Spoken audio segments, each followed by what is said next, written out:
Oui, bonjour, je m'appelle Xavier Deré, je suis donc dans le véhicule électrique depuis 2 ans. Mon objectif, c'est de chercher les meilleurs rapports qualité-prix, de faire des partenariats. Avec des gros constructeurs.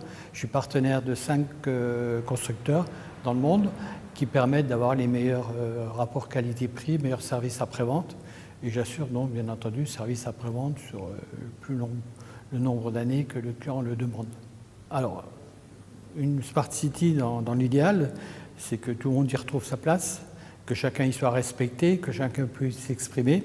Donc, bien entendu, que ce soit le plus écologique possible, avec beaucoup de verdure, beaucoup de douceur, c'est-à-dire éviter le bruit, éviter la pollution et arriver à ce que tout le monde y vive le plus idéalement possible.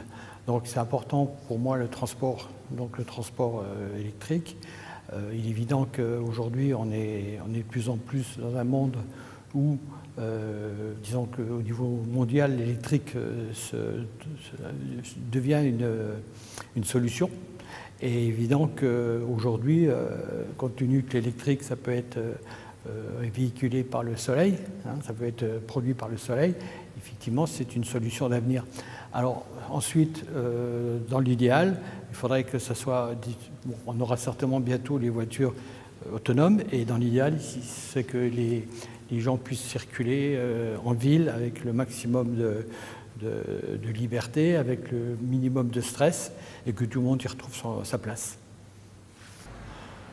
Alors, effectivement, pas du tout. Je crois que l'exemple du diesel qu'on vient de vivre, ou qu'on est en train de vivre, est effectivement un argument négatif. Il est évident que si aujourd'hui on applique toutes les technologies qui sont inventées, on ne sera pas vers l'idéal en matière donc d'écologie, en matière de bien-être de la population, et que si on laisse libre cours à chaque inventeur, quel qu'il soit, et qu'on laisse aujourd'hui les énergies fossiles prospérer, on ne sera pas du tout dans une Smart City idéale. Donc il est évident qu'aujourd'hui on est contraint par des événements climatiques qui nous font dire qu'il faut absolument changer nos habitudes et qu'on doit aller vers vraiment une amélioration de notre vie en société et dans les villes. Alors d'abord, le bonheur, c'est un état émotionnel, donc il faut en tenir compte. Le bonheur, il n'est pas le même pour tout le monde.